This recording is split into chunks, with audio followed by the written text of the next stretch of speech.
గుంటూరు జిల్లా ప్రతిపాడు నియోజకవర్గం ప్రతిపాడు మండలం తుమ్మలపాలెం బోయపాలెం పరిసర ప్రాంతాల్లో 16వ నెంబర్ జాతీయ రహదారి వ్యభిచారానికి అడ్డాగా మారింది. చాలా కాలంగా రాత్రి 7 గంటల నుండి వ్యభిచారులు రోడ్డుపై మకాం వేసి విటులను ఆకర్షిస్తూ ఉంటారు.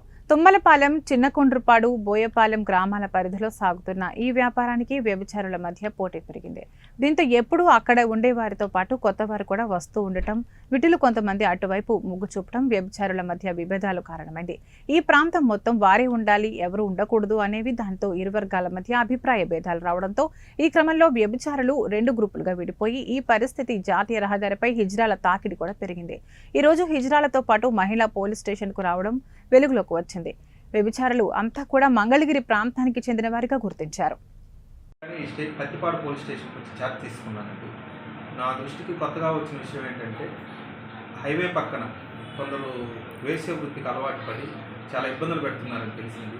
అది రీసెంట్గా నా దృష్టికి వచ్చింది కాబట్టి మా చట్ట ప్రకారం మేము అక్కడికి వెళ్ళి అవి మళ్ళీ రిపీట్ కాకుండా వాళ్ళ మీద ఖచ్చితంగా చర్యలు తీసుకుని ఉత్పాదం మోపుతామని తెలియజేస్తాం.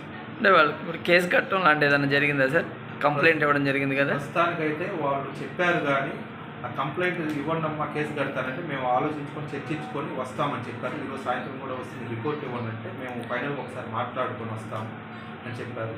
వాళ్ళు కంప్లైంట్ ఇస్తే ఖచ్చితంగా కేసు కూడా కడతాము, కేసు నమోదు చేస్తాం.